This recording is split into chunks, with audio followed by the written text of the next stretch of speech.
There you go. We're live. So good afternoon, everyone.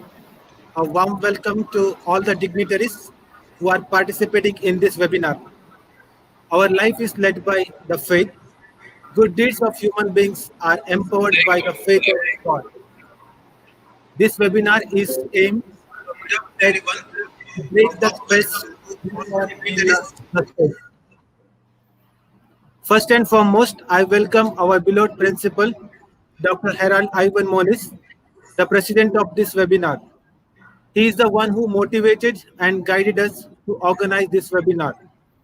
On behalf of all the dignitaries, student fraternity, a hearty welcome to you, sir.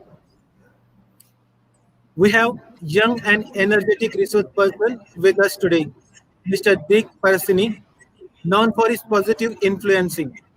In spite of his busy schedule, he agreed to be the resource person. We are really in debt to him. I extend a kind-hearted welcome to you, sir. Thank you On very behalf much. of management, principal, staff, and all the participants, welcome to you, sir. Thank you. I would like to take this opportunity to welcome all the dignitaries and all the students who are participating in this webinar. Welcome to you all. On this vacation, I extend a warm welcome to all my dear colleagues who are directly and indirectly involved in this webinar. Welcome to you all. I request Mr. Premnath, Department of History, to introduce the resource person to the participants.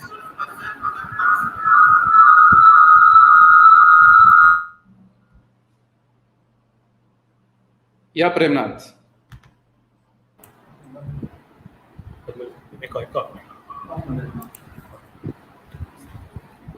Okay, good afternoon, everyone. As we all know that Corona pandemic has created I think there is someone else live. disturbances all over Yeah. the world. Because of that, people are facing the problem of mental stress. So there is a need for a solution to come out of this stress. Therefore, various institutions have organized webinars and workshops regarding this, but the international webinar that we are conducting today is something unique because we are having a very special resource person. I am glad to introduce today's resource person, Mr. Deek Parassini.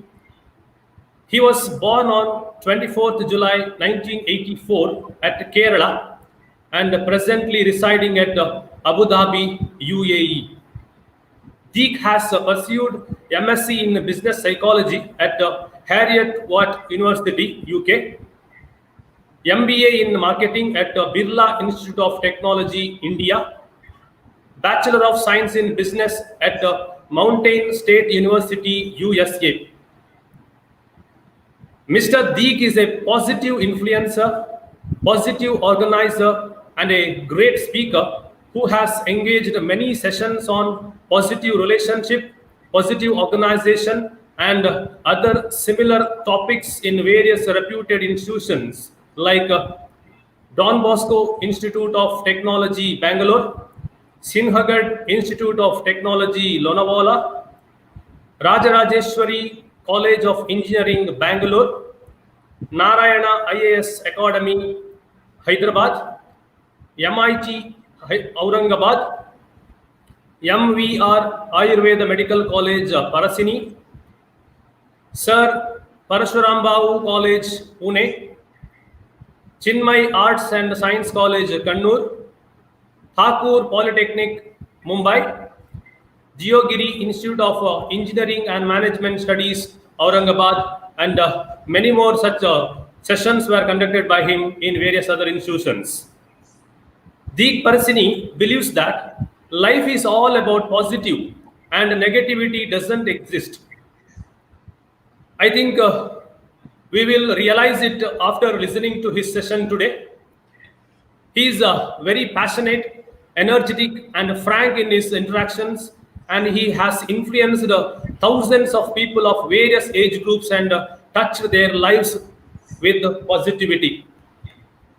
Majority of his sessions were in a question and answer session format.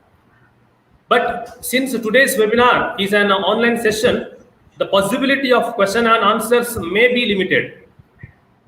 So his positive influencing is the outcome of his experience in different areas such as marketing, sales, engineering, and psychology. With this brief introduction, I request today's resource person, Mr. Deek Parassini, to take over the session. Sir, please.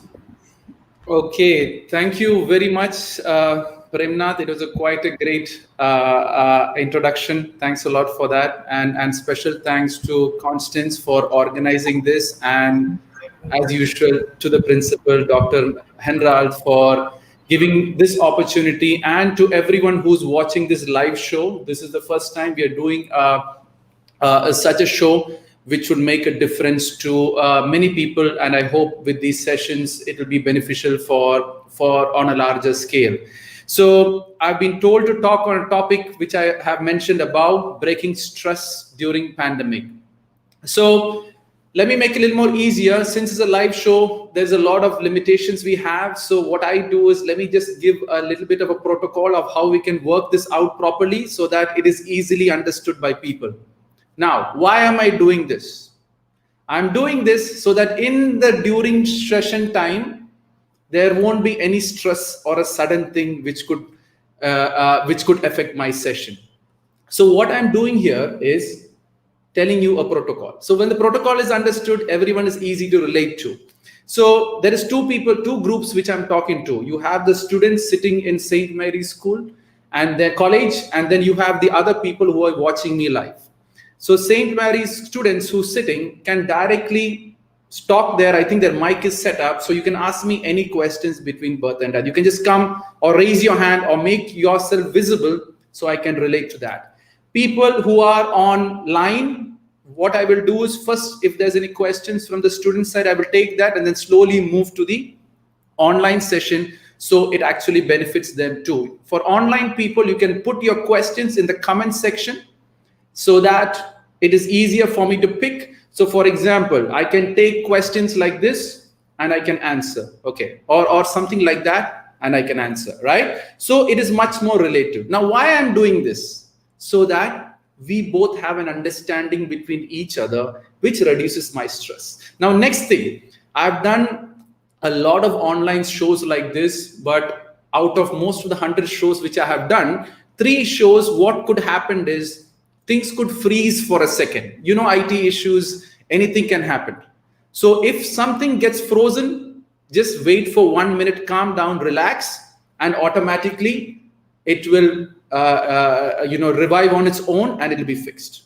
Now, why am I saying this? In future, if it gets stuck, I'm sure it won't get stuck, but in case if it gets stuck, I don't have to be stressful that time. So what I'm doing right now, I'm preparing my audience, I'm preparing the crowd, I'm preparing who's listening to me for a future crisis which could happen, or a future system which could happen, which would reduce my stress. For example, what after 1 hour of the show, suddenly the screen froze? I will panic, the teachers will panic, you will panic, the audience is going to panic. What happened, right? So what I'm doing to remove my future stress, I know this could happen, I'm pulling it way in advance so that it benefits you and benefits me. Okay, so that's one point. Since the topic is about stress, I have to show you this point, how if you plan properly, if you work out properly, you can actually control the stress.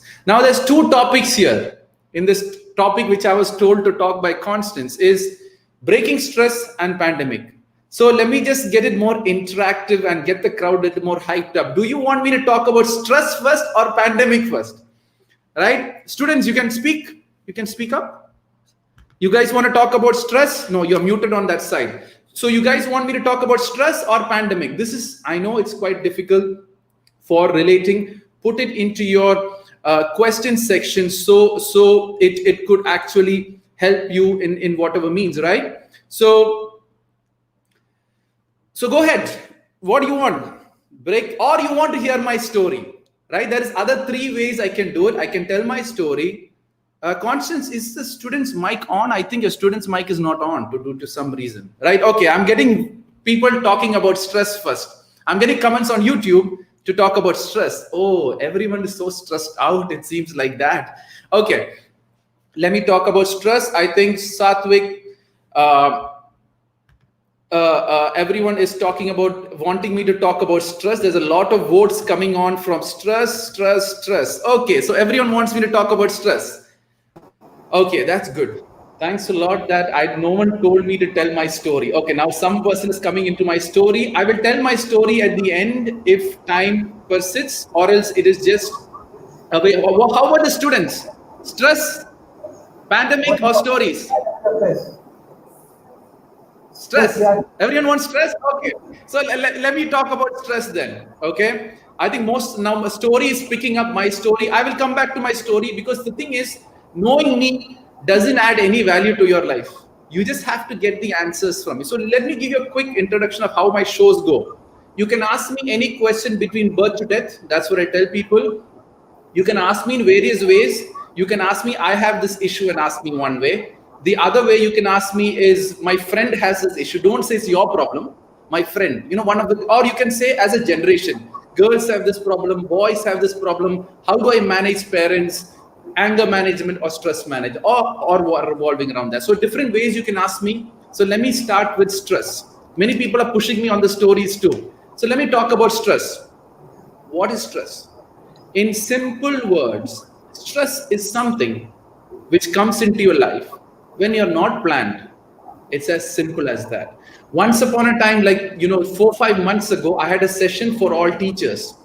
In that session, one teacher told me that stress is a part of life, right?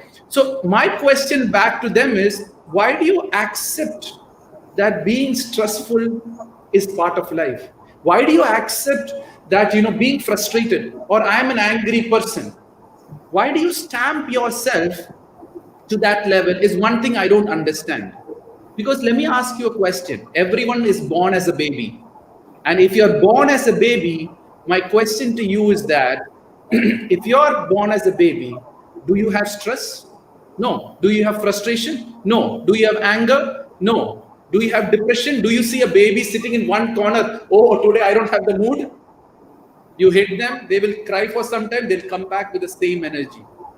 So what you have to understand is that we were all child once upon a time. Why do you be this adult? Why, and then go be as a child? You would have noticed, right? Old people will also start being like a child with time. So why are you going up and going down? You're actually wasting a lot of time there. So be a child. That's what I tell people. But be mature in situation which needs maturity. But on the other hand, be a child, right? So back to stress again. Why does stress happen? When you don't plan things, automatically stress builds up. For example, you have an exam. Okay, you have an exam after 1 week, right? So after 1 week, look at this beauty of life. So let's say 1 week. So let's say 5 days. This is the exam day. Okay. If this is the exam day, what happens here is you're not studying on this first day. You're not studying on the second day. The more you don't study, right? The more you don't study, the stress level will increase. The more you study, your stress level will reduce. So what you don't understand is stress is directly related to your non-planning or your delaying things. Now, next question you'll ask me is, why are you actually delaying things, right? Because obviously that's correct. Why do you do? You only delay things what is not important for you. When you say not important for you is you only delay things which is of less importance. For example, if you have your birthday party, in your birthday party, have you ever noticed shifting, hey, let's celebrate tomorrow? No, birthday parties, you don't celebrate next day. You celebrate on that day because birthday is important. If your mother is in the hospital, I'm sure if your mother is really important for you, you're going to run to the hospital. You're going to forget studies, forget everything, and you run to the hospital. So whatever is important, you will always do it. And whatever is not important, automatically you tend to build up that procrastination, which most of the people build into. And then slowly that procrastination, when your actual action which is required to take, you don't take it, your stress and your frustration will start coming in. So first thing is you need a proper plan. If you don't have a proper plan, automatically you're going to build up stress. That is point number one. Second thing of being stressful, what I have noticed is it is very related to time. When you don't do things on time, stress will come. When you are not on time, stress will come. I know many adults, because I've done sessions for all age groups, what happens there is they have to reach a place at half an hour. Okay, see how this example of how people build up stress. They have to go into a show at half an hour's time. So they leave. They decide to wake up early in the morning, and they do some stuff. Suddenly, some urgency happened, and due to some reason, the person knows that he can't reach on time. But what do most people do? No, I will reach on time. Right? Then you go into the car, you start driving very rashly, and then unfortunately the traffic is high. Still, you know you won't reach on time. Still, you will drive faster, you will blame the traffic, you will blame the other cars, some will cross the road, you will shout at them why you cross the road. Sometimes accident happens, sometimes cops will catch you. Stress. See the beauty of life. If you know half an hour before you're going to be late, all you could do is call that person. Guys, it seems like I am going to be late. I will make sure I will reach, but I might delay by half an hour. If you tell that to person, do you think you're going to have all this stress during that time? No. So stress is sometimes when you bond yourself to too much of time, when you challenge time, or when you challenge your commitment, you tend to build up stress. Got it? So what you have to understand here is tell the truth. Now, if you don't tell the truth also, again, stress will start coming in. So if you're late, call the people, I'm going to be late, and cover it up and then relax. But no, last minute. And then again, you reach there half an hour late without calling them. Everyone will look at this odd face. What happened? Later, every time you are later, you have to say sorry. Again, stress. Right? So, if you're not being on time, make sure you inform the people accordingly. Now, the other thing is when you go into the working side of things, you have a project to complete. You can't complete it on time. You keep it in the last minute to inform your supervisor or your team or various other people. You don't say that. What happens next? Stress. So, see the beauty of life. You all know that stress is going to come, but we don't take the right actions. As I said, you can think positive and you can be positive, but at the end of the day, if you can't take positive actions, life is not going to change, right? So I'm a person who believes that life is all positive. There's nothing called negativity. I'm a person who believes that there's nothing called depression, frustration, anger. Everything you yourself have created, and everything what you have created can be also destroyed on your own, right? So that is what I do. So I hope I have clearly told you what are the reasons which actually create stress. And when you stop doing that, stress is no more that. Guys, don't accept that stress is a part of life. The day you accept stress is a part of life, stress will always be there with you, and it gives a negative vibe and negative effect into your life. That is the main point you're going to understand. Stress is not positive. You're going to build it up and blast out. Many people, what they do is they suppress their stress. Many people, they suppress their stress and transfer that stress into someone weaker. So what happens? A father or a child works very hard in the college, and they're building up stress. And they see their baby or they see their younger brother, all anger to them. So these are the reasons why. So there's many reasons. Now, the other thing is, if you hold on to something which you're not supposed to hold on to, and you keep holding, it will become stressful. right? So if you have a dream and you're going after the dream and the dream is not being achieved, you still try once, try 3 times, 4 times, you're not getting it, leave it. Because if you keep holding it, you are going to be stressed physically and mentally and altogether. Then you will say, I have this mental issue, I have that mental issue, I have etc. The list goes on, right? I hope I have clearly answered. Students who are sitting there, if I've answered the question, just raise your hand so I know I've answered the question. Did I answer the question, students? I can see you there sitting, putting your all hands on the thing. Did I answer the question, or you still have doubts with stress? No? Yes? No? Silence? You have decided not to ask. Even though you're coming and following the protocol, it's okay to talk. I don't think. Let me have a closer look. Let the world see you people. There you go. You're all famous now. Da-da-da-da. Right? So yeah. So if I answer the question, raise your hand. Did I answer the question, stress? You guys, okay. One girl took the guts to raise the hand. Yes, that's good. So that's more about stress. I hope I've clearly, YouTube, Facebook, whoever's seeing the show, put thumbs up if you got the answer about stress. Now, what do you want me to talk about next? Pandemic or anything which is specific, or how do you manage? Yes, there's more comments coming in, so that's good. So next, let me go into the pandemic side of things. See, students who's sitting there, you have an advantage over everyone else because you people are sitting there. You can ask me any questions in whichever way you want, right? I'll tell you why. I tell people, meet me once, clear all your doubts, and forget me. That's my promise, which I give to everyone. You just have to meet me once and clear all your doubts and forget me, right? I don't know how many of you know me. I'm a person who does all my sessions free of charge. I don't charge anything for my sessions. For future, after 10 years, 20 years also, if you ask me for a session, my session will be done free of charge, 100%. I'm not here to gain anything. I'm not here to make followers. I'm not here to make, a name or a fame or money.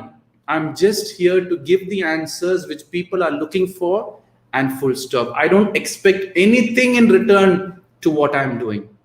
So you can utilize me in the best possible way. It's an opportunity which I give it to the world. If you don't utilize it, life is going to teach you regardless, right? So you can ask me literally anything. So I got a lot of thumbs ups and from various people. That is good. So let me talk about pandemic. Okay, so pandemic. So what is this pandemic all about? Hemant is saying about time management. Okay, next I will go into time management because that's also part of the stress which comes in. Because I'm supposed to talk about breaking stress during pandemic. Now, why do people think that this is a pandemic? That is a great question which most people would ask, right? My point is, this is one of the best things which can ever happen to the human race. That's what I believe, right? Now, let me explain to you how. Before this pandemic, before the COVID, I don't want to call it pandemic, COVID situation. It's a situation which is coming, right? So let me call it as a COVID situation, not pandemic, the way how people relate to. So when you talk about a pandemic and you shift back before the COVID situation, when I went to all schools and colleges and gave my sessions, most of the complaint I get, schools, too much work, too much studies, no time to play on my dream, no time to, follow my passion, no time to do all this. That is the complaint which I used to get when I go to colleges. Now, when I go to corporates, the main discussion which I have is work-life balance. Oh, I don't get the work-life balance. I don't know what to do. There's a lot of pressure from work. How do I transfer this into various other family, and all these questions have come in. So indirectly, on a longer run, if you go past and see the situation, the world has asked for it. That is point number one, right? What you don't understand here is this is the best time to build up relationships. I know many students or children who I talk to, like 3 days ago, I was talking to a girl whose both the fathers are doctors, and they are on this COVID situation, healing and helping a lot of people. What happened there is she's feeling all alone at home and she doesn't know what to do. She's building up depression. She's building up various other frustrations of being alone. So the point here is this is the best time to make and utilize that family time. Now, rewind back behind COVID situation. On the dining table, when your family eats lunch, dinner, what is the topic of discussion? I'm dead sure 90% of the family will be discussing world news, will be discussing neighbors' news, will be discussing various newses outside the family. Just think about it. Did you ever, in a dining table, ask your mother, Mama, how's your life going? Did you ever ask your father, Father, how's your work going? Right? Did the fathers who are parents who's watching this show, did you ever ask your child, Beta, how's your life? How's your college life? How's your studies going? We are all have become so busy. We have all have become so much running after the money part that we are losing that family connection, and the other people are misusing in the process. Right? So what you have to understand is that this is the best time to talk or have a frank conversation with your parents about your dreams, about your plans, how you want to build it up further. Because before COVID situation, everyone was running and just running and kids are running on their own life, parents are running on their own life, and everyone in the process is getting confused, and the confusion is actually making it much more difficult on a longer perspective. So what you have to understand here is start talking. That is the first step. Most of the mental issues, which I believe doesn't exist, I've been challenged by psychologists, psychiatrists with those things, but that just leave that discussion separately. If people talk, most of the mental issues will step aside. So start talking to your parents. If you're not, sometimes you tend to say that my parents are very strict and my father is very, very strict. Don't go to the father. Talk to the mother first, or talk to your brothers first. Build that relationship. Slowly things will get fixed at the end. That's point number one. Many people come and tell me that, the COVID actually spoiled my career, my work and all that. My simple question back to them is, what's your planning? Did your planning include this crisis or not? Many people have invested their money in various other places which they're not supposed to invest, and now they're losing money, where I would obviously say cash is king. My question here is if you would have saved the money in the right possible way, this pandemic wouldn't look like a pandemic for you. For example, the basic principle about money management, if this is understood by most of the students, you will understand and have a very peaceful life. The basic principle, if you get 1 rupee, the question here is that what you are going to do with that 1 rupee. You can split it, you can save 20 to 30%. The other 20% you can invest in yourself so that you can grow and you can be a good person. Right? The 1% or 10% you can put for charity, giving it back to the community, and buying gifts for your mother and father. If you follow this balance, and obviously slowly as you grow, you can get into investment, which is only 10%.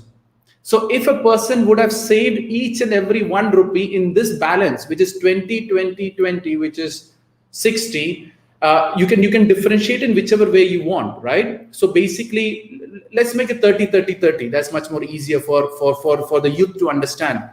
30% goes into savings. 30% gives into your growth, which means for your education, for your studies. And then the next 30%, what you can do is to invest in various means. But then at your stage, and 10% for charity, right? And your stage, maybe don't invest in yourself. So your 60% you're investing on yourself. So these are the things you have to think. And once you start planning properly, I'm telling you, there is no stress.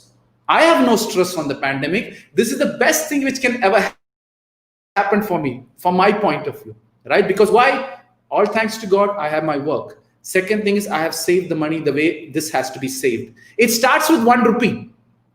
Then, but the fun part is if it gets 10 lakhs, so for example, you're getting 10 lakhs, 10% or 1% goes for charity. It will be, the more you make, the more you're going to give.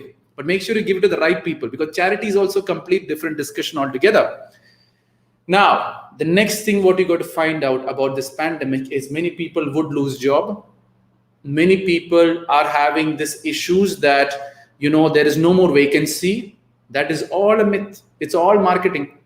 There is enough vacancies. The world is going virtual. There is many job opportunities which are coming from a virtual perspective.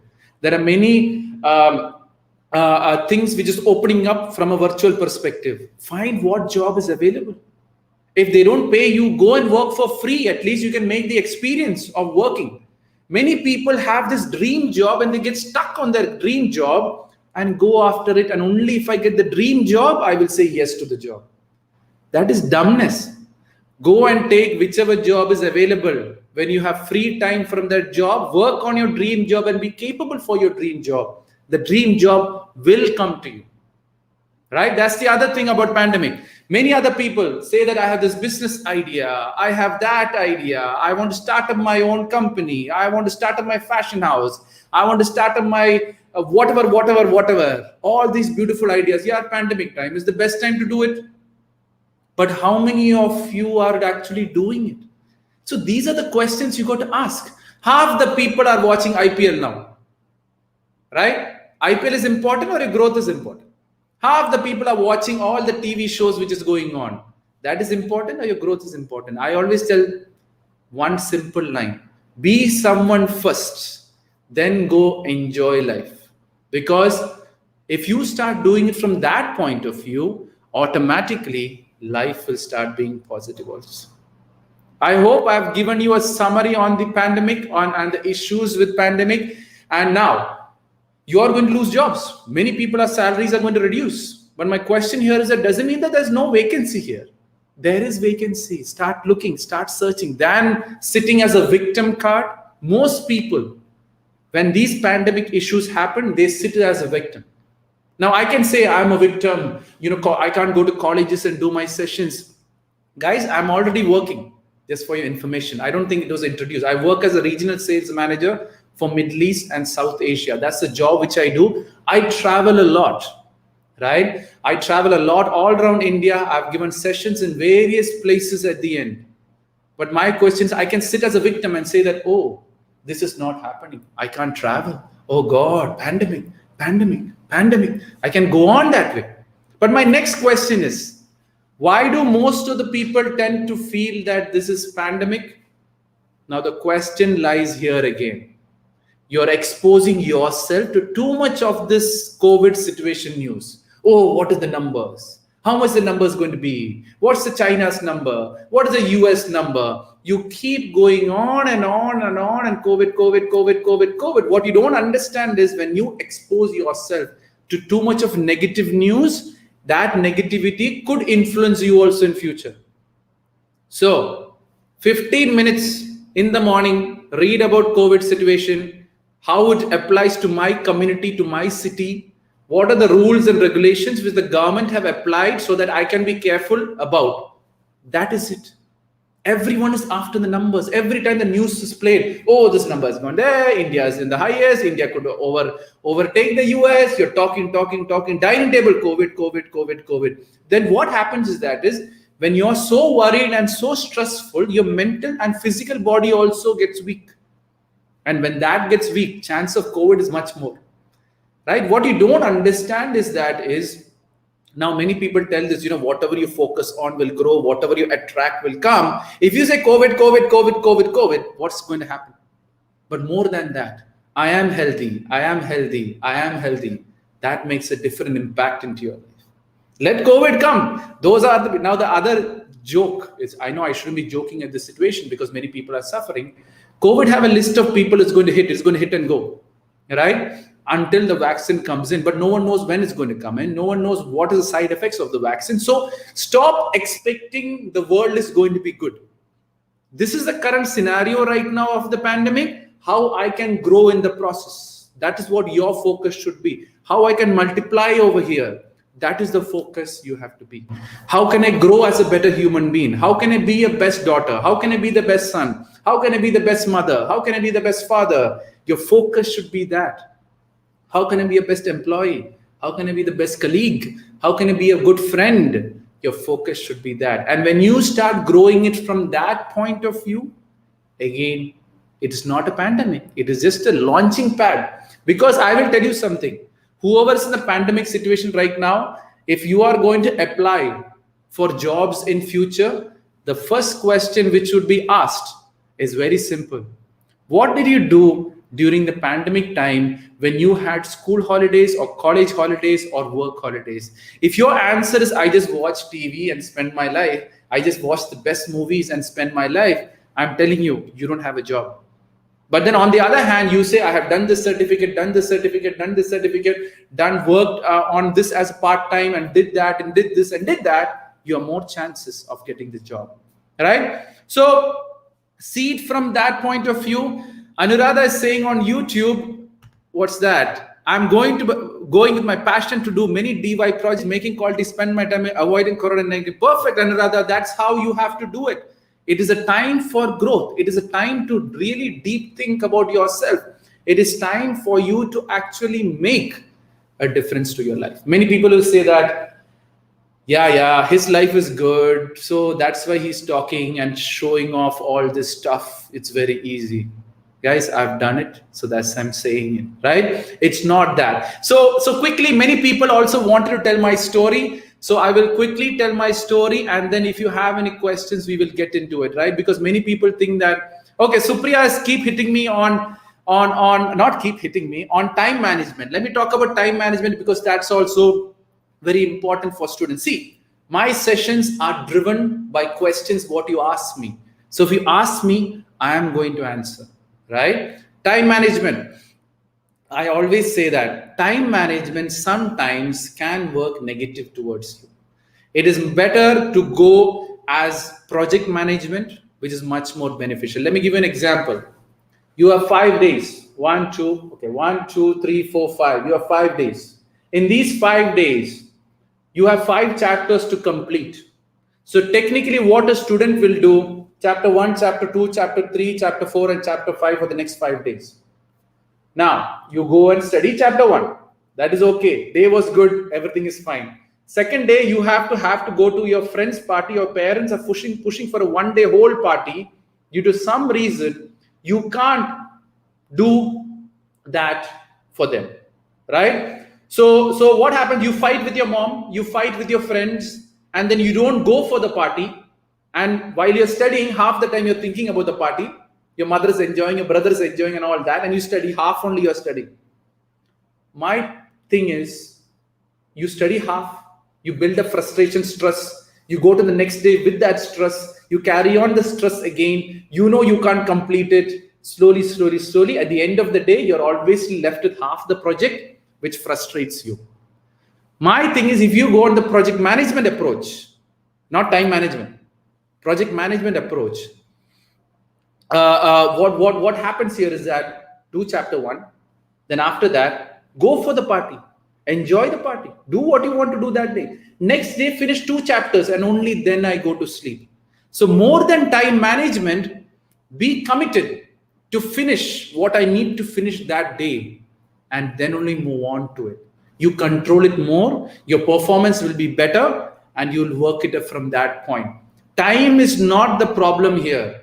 Completion and how quick or how fast I can complete this is much more important, and that is how you got to work it out. I hope I've clearly made you understand. Supriya, a couple of people have asked me, Supriya had just asked me right now. So time management is all about project management. If you say project management is, I wake up and do the most important thing first and keep doing the most important thing and until I go to sleep, that is a disciplined project management.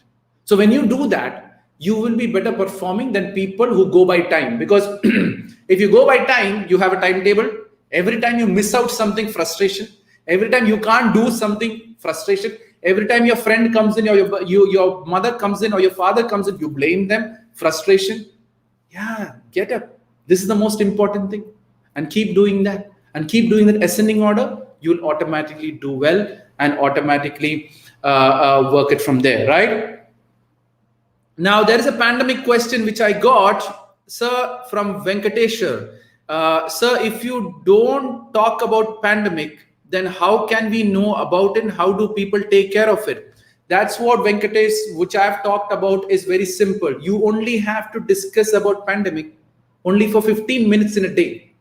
Don't keep following up. No big change is going to come, or no big change is going to come into your life in that day. So 15 minutes in the morning, I would recommend not go in the morning because the news will take time to pop up and come. So best is the afternoon time around 12 o'clock. Switch on the news or search on Google, India COVID situation, or your city COVID situation. Search it on Google, read what are the updates and close off. Then stop discussing about COVID. See guys, nothing new is going to come of COVID in 1 second. Even though if it comes, the news will only come. It's never going to come to you. And no, nothing is going to be suddenly taken or suddenly action. They will give you a grace period of 1 day to actually come into the practical aspects of things.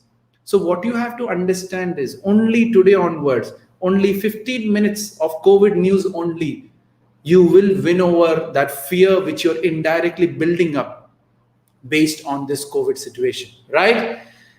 Now, there's many people asking me this question of how to change our negative thinking, and Mohammed Usman Satwik is asking me this question of how to remove negative thinking. Now, you can't remove negative thinking. Get this point very clear, that you can't remove negative thinking. You can supersede negative thinking with positive thinking. For example, a mind can only think what you already know. A mind can only think what you already know. The knowing of the mind comes from these 5 senses, which is eyes, nose, taste, ears, and feel.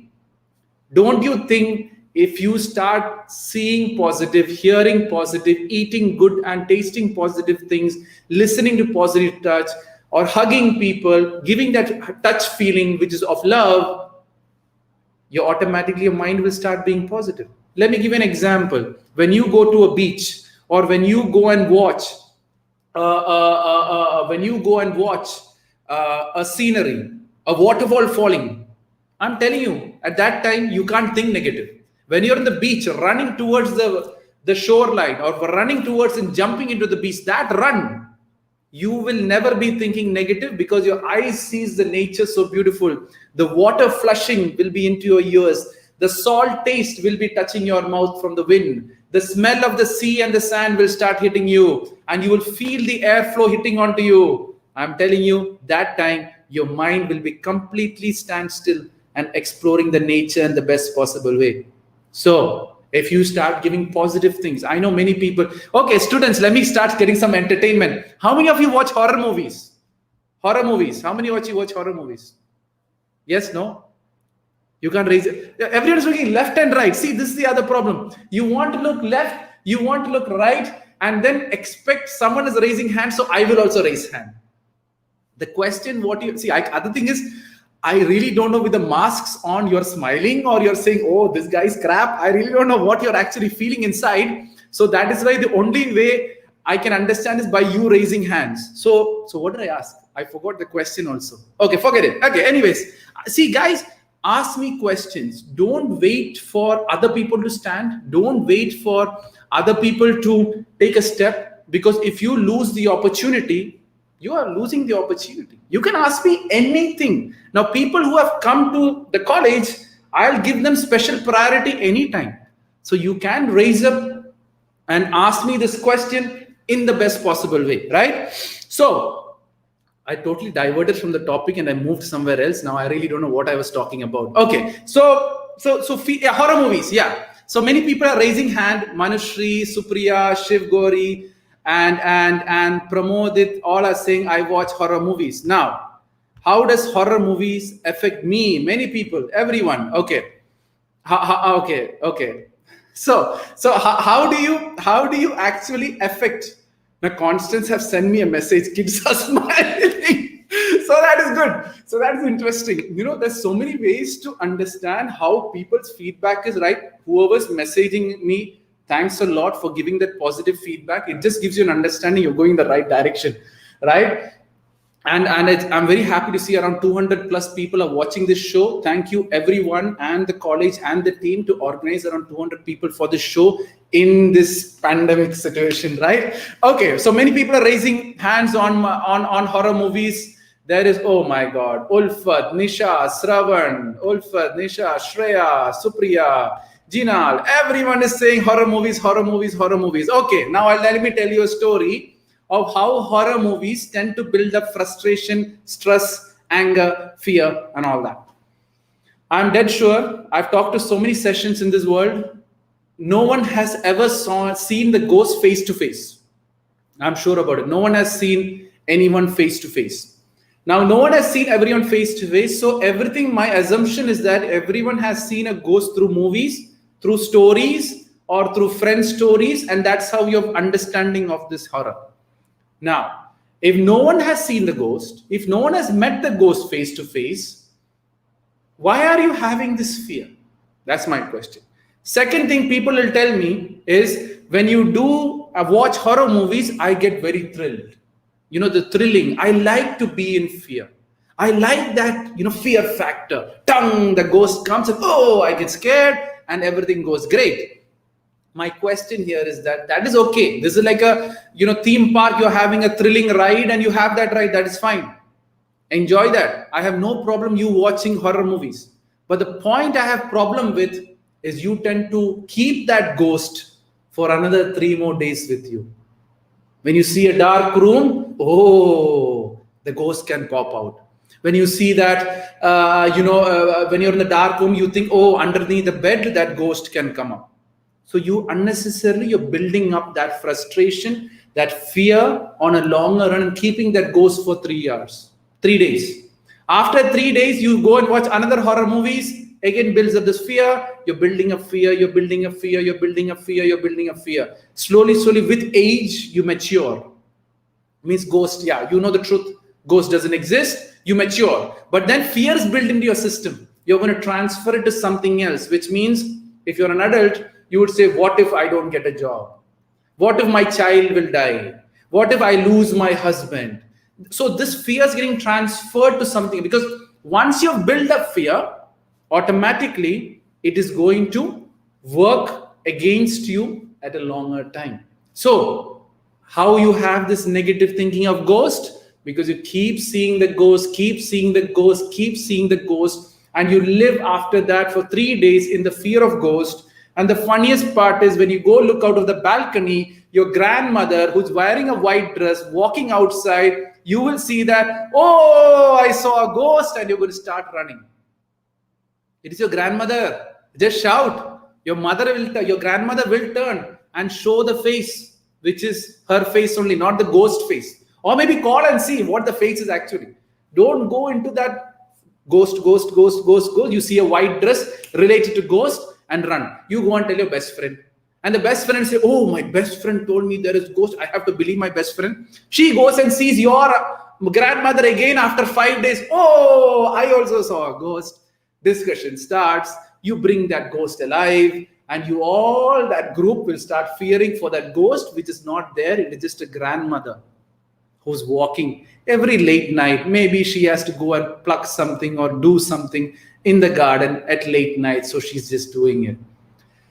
Guys, most of the fear is built up with limited information. The more you're unknown of so many things, the more the fear builds up. And you say that might have negative thinking. I'm saying, why are you going and watching the movies, which is building up fear? That is a question which you need to ask yourself. And then slowly, when you start seeing good stuff, which means a positive, a family show, or a positive, or whatever religion or God you believe in, their related content, or, reading good positive books. I know many people read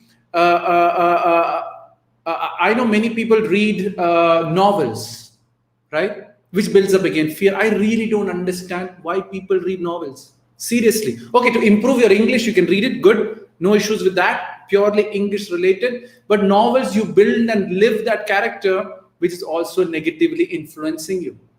So what you have to do is that whenever I'm reading an alphabet A, is that knowing the alphabet A brings me growth or not. The day you stop filtering your 5 senses and filtering only what is positive for you, automatically you will start seeing it from that point, right? So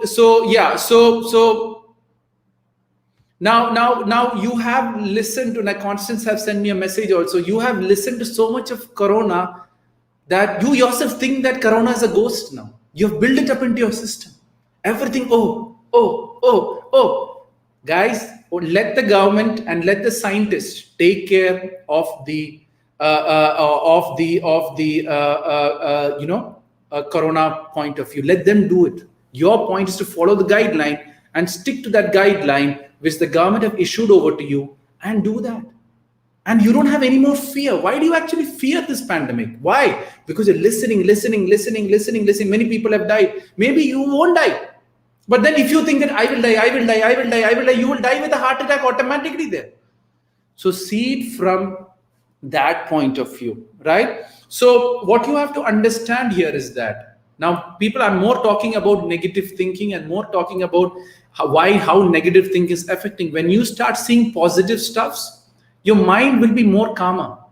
But when you have watching all, now for example, you're watching a news and the news shows a man or a woman being harassed. What do? Do you change the channel, or you see, oh, what is going to harass, how they harass, who harassed, what? Yeah, it's happening in US. Has nothing to do with you staying into your city. So if it's happening in US, change the channel. But we don't change the channel. Why? Because we also get entertainment in this negative thing. And why people are more involved in seeing negative news? Because they have that good feeling, but my life is better than their life. Oh, I'll just do what I'm doing. That is just a scapegoat to prevent you from growth or from that guilt which you have of non-performance. Because I'll tell you something, everything you're watching on TV or you're watching onto yourself, what happens there is you're always seeing negative things. So every time when you see the negative thing, you think my life is better, so I don't have to do anything. Let me just sit and keep watching the negative thing. So at least I have food to eat, I'm good. I have my work, okay, I'm good. And you go on to that cycle. What you don't understand is whatever you watch or whatever you see, you're giving out a certain energy to those set of people who you are watching. All your 5 senses have an energy. So whatever you're watching on to you, your energy is going to be used for that. So it's your wish what you want to use it. Good things or bad things. If you're using for bad things, life will start bad. Now, for example, many people find entertainment in people suffering. That is the standard thing which is going on. You find entertainment. You can have negative entertainment or positive. For example, someone is suffering, you feel very bad for them and you feel tears coming in. You feel sympathetic and passionate about them. What you don't understand is your energy getting transferred to that situation. And when your growth has to come, it's already utilized or by other people. Celebrities or movie stars are all movie stars because they have your energy of growth and they use that to grow. Very few people know about this. But then the greats have already quoted, whatever you focus on will grow. So make sure you focus on positive things. Make sure you focus on things which gives you growth. Make sure you focus on your family. Make sure you focus on yourself so that these things grow and not the outsiders, not the ghost, not the COVID situation, and not the characters in the novels or whatever it is. See it from that point of view. I'm telling you, the world will start changing around you because your focus is into your world. And when your world begins to change, there is no other chance that the other outside world could ever affect you. Got it? So that's more about negativity and positive thinking. Many people tell me you have to think positive. I'm a person who believes that positive thinking is a waste of time. Go and do what is positive. Actions is what makes you positive, not thinking or being positive. Many people tell me everything happens for the good. That is the most crappiest dialogue I ever heard. That is for lazy people. Everything happens. If you hear someone telling you everything happens for the good, it is lazy person. Everything happens for a reason, and the reason is for you to change. If you don't change, that bad thing will keep happening again and again, and is going to destroy you again and again until you don't change. So the concept is, if you have stress, there is some changes which you need to make. If you have frustration, there is some changes. What I tell people is very, very simple. Every tear which falls out of your eyes is something life trying to teach you. Every tear which falls out of your eyes is something life trying to teach you. If you learn that lesson which life is trying to teach you, the tear will stop. But if you don't learn, life will keep hitting you with the same people or the different people or the same situation. It will keep repeating again and again until you change. So you have an option to change or keep being hit until you change, right? Oh, many people are telling story. Where did this come from? Okay, let me tell my story. Supriya, Purnima, your story, Chaya. Everyone is asking me the story. So let me quickly tell my story. It all starts with once upon a time, there was a boy who was born in this world for whatever reason he is. Okay, so all are asking about the story. De Silva, let me tell my story then. Who I am, why I am doing this, and work it from there, right? So let me tell my story, and then as long as time persists, we can continue. They're curious to know my story. Okay, Chaya. Okay, guys, I'm going to my story then. So everything was great, as you say. You might see my life as a lot of struggles, but I see it right now as one of the best things which happened in my life. So you can consider it as struggle, but I see it as one of the greatest things which ever happened in my life.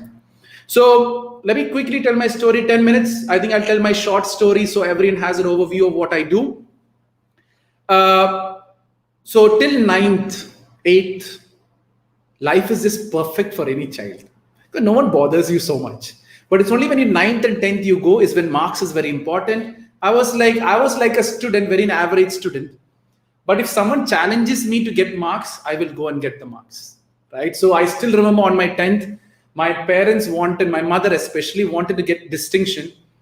So I was like, yeah, I will get you distinction. I really worked hard. And I got 74.6, which you round it up, it is 75. So that's how I got my distinction marks in my 10th.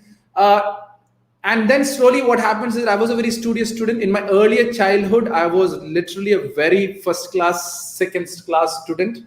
After that, I got into sports, athletics. So I was one of the fastest runner in the All India school. I literally equated the record of my school. So many things like that. I was indirectly the All India school state champion for my athletics career. I fell, I had some issues, I couldn't continue my career. That is when the first fall of my life happened. Everyone needs a fall, right? That's the beauty of life, but you don't see it as a fall. The first fall happened, and then slowly, I had started getting issues with my friends. So I had a very group of very strong friends and a lot of issues. I was saying, I'm done with this complicated life. I switched off my mobile for 2 years, went after being the most successful person who I can be. So it was somewhere around my 11th and 12th. I was really confused. The friends issues started because we were very strong friends, and suddenly it starts falling apart. You feel very bad about it. So I switched off my mobile. I asked my father, because I was a happy-go-lucky guy, eat, sleep, drink, enjoy life and go, right? So not drinks, I mean drink water and juice. When you say drinks, people tend to relate to that other drinks. So eat, sleep, drink good stuff, and then go to studies and then carry on with that. So I asked my father, what do you want me to become? He said at that time, be a manager. So at that time, be a manager, I was like, holy, how do I be a manager? I opened up the classified. This is the tip I tell to most of the students. Whatever your dream you have right now, open up the classified and see what skills, what experience you need, and make that experience, you will get it. So when I opened up the classified, it said you need 15 to 20 years of experience and an MBA to be a manager. I was like, holy, if I finish my bachelor's, which is 3 years, maybe I might fail 1 year. Possible, right? Anything is possible. And then after that, an MBA for another 2 years, which is basically 7 to 8 years of education, and then 20 years of experience. Man, I become a manager at the age of 45 or 50. I was like, damn, I don't want to be an old manager. because it's completely, what's the point? You make all the money and the children are going to take the money and go. So that's when I decided I have to work and study to make this 20 years of experience. So I started working at the age of 18. After the age of 18, I never ever took a penny from my mom or dad for anything in my life until today. All thanks to God, I only gave them but never took anything after the age of 18. So I started working and studying together.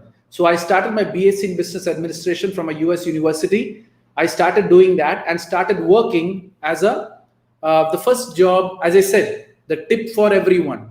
I'm after this 20 years of experience, so I had to work and study. So the tip for everyone, whichever job is available, take it. Full stop. Don't be so egoistic of your education. Don't be so egoistic of what you're doing. Go and take the job which is available and work. If you have no job, go and work for free. It makes a difference. So that's what I did. I started working at the age of 18. So I was working from, timing was from 9 to 3. Right, I was working from 9 to 4 or 8 to 3. I'm not quite sure. It's very, very historical. So let's take it 8 to 3. And I used to do my college evening classes from 6 to 9, all weekdays, Friday, Saturday, sleep. Right? And that's how it is. I was going after success. I was reading things about success, books, and all revolving around that. Because I want to get back my life on my own. So what happens is that I was doing my education. I got promoted from a secretary, which is my first job, to a senior depot administrator. So I got promoted there. What I understood is that education is important. But then you get so frustrated with work and studies that I decided not to study 3 years. Biggest mistake of my life. If I would have studied and gone for my MBA that time, I would have been talking to you 3 years before. But now I'm talking to you because I've delayed that. But then, after I finished my bachelor's, I decided not to study. But then I got a new job opportunity as a storekeeper. Storekeeper means it's a dip of your career, right? As a depot administrator to a storekeeper, it is a dip. But then I was paid double the salary. So my mother will come, Beta, don't go for this. You're spoiling your career. Don't go after money so much. I said, Mama, double the salary. I'm not taking anything from you. I'm enjoying my life with what double the salary is important for me. Let me go after it. Then your friends will come. Oh, you are desperate for money. You are just going after money. You don't want friends. You just want the hard work and do that. I say like, hey, double the salary, man. What you can do? Then the uncles and the aunties will come. The people who have a lot of free time in this world. They have a lot of free time. These uncles and aunties will come and then slowly, they will start influencing. Beta, don't go after money. Money is not everything. Happiness you won't get with money. So make career, pehle pado, first study, and then go and make money. So all these things. Uncle, double the salary, uncle. You can't win over that, right? So I went after that.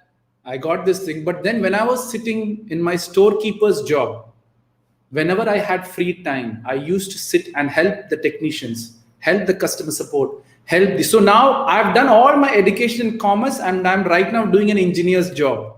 I'll tell you how it is coming here. So I went as a storekeeper to a gas turbine industry, which is the aircraft engines. It's aeronautical engineering. So as a storekeeper, so I can learn the parts. So I started helping. So I know where the parts are going as a technician. So I used to sit there till evening, no pay, helping everyone. I used to go to my boss's boss, any IT problem, tell me, I will help you. Any reports you want, tell me, I will help you. I started helping. Another tip, when you get your first job, don't focus too much on your job. Keep your job afloat, go and help the world and learn the system. Because if you learn the system, no one is ever going to throw you out of your job. Then I went further on. I started working. I started helping everyone. The customer support guy came to me and told me, okay, this guy is helping everyone. Let's misuse him. I'm going on leave. You take my work for 1 month and you take it, you work on it. And after 1 month, you can give it back. I say, yeah, man, I want to learn customer support. So I took his job. I did it sitting overtime, extra time, because I'm not studying. I got extra time. I started doing his work. I started doing his work for 1 month. He comes back and he resigns. Who's the next best candidate for the job? Because he got another job. He went to apply for another job. He gets another job. And that's how I get promoted from storekeeping to customer service. Customer service, what I used to do is very interesting. Because I was reporting to the customer support manager. So I know my target is close by. So, boss, you sit free. I will do your job.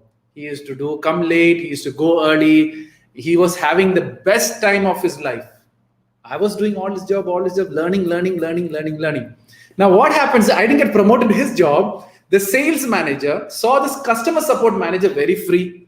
So he figured it out. What he's because I'm helping him a lot. He asked me, would you like to join my department? I said, why not? I'm willing to join the department. And that is how I got promoted from customer support to sales representative.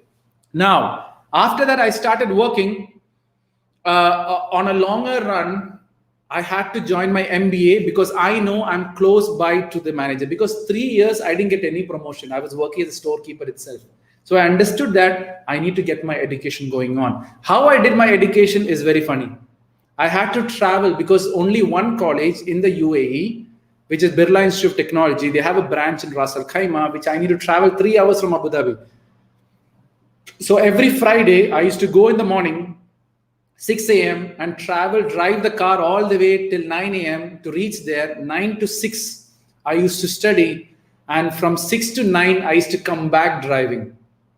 And Saturday, whole day sleep, right? And then that's how I used to balance my work and studies together. I started my MBA.